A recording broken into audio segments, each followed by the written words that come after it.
Here's the eBay Turbo, the T04E. This is after about 1,500 miles on 30 PSI. It had a thrust failure. The thrust bearing's right here. And you can see the this piece is all grooved up. That's not supposed to be like that. It had a lot of thrust play, so much so that the fins contacted the housing, and those are some pretty deep cuts, and it just totally chewed the blades up. But this thing was still making full boost right until I took it off. So, also damage on the exhaust. You can see the where it was slamming down into the shield here, and just wore it out. The thrust only goes, it only fails this way, so towards the cold side. So the exhaust housing itself is actually perfectly untouched. The journals are good, 100%. No journal play whatsoever.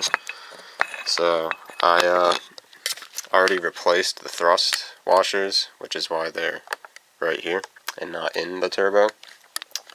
I got another one here to replace this one, except I got a rebuild kit for T04E. Well, more than a rebuild kit, it's a rebuild upgrade kit, because it uses a 360-degree thrust bearing with upgraded, I forget the name of this in this part, but it's from Turbo Lab of America. It was like 40 bucks. Oh, I also would use Garrett journal bearings.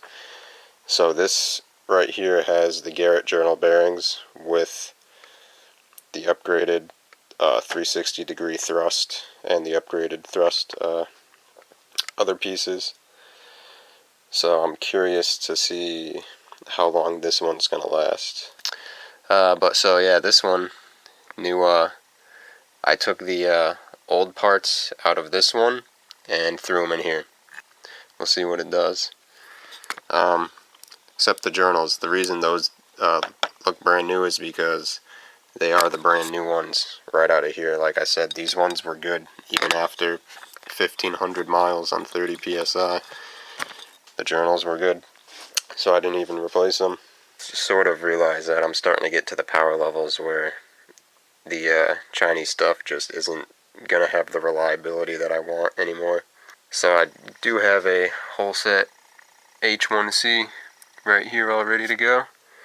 I just got to cut this elbow off of Cummins, obviously, so they had this welded on. And this has the anti-surge outer, but it doesn't have the slit for it. So I was thinking of having that machined in so then it'll actually have anti-surge. Yeah, I want to see what this guy does.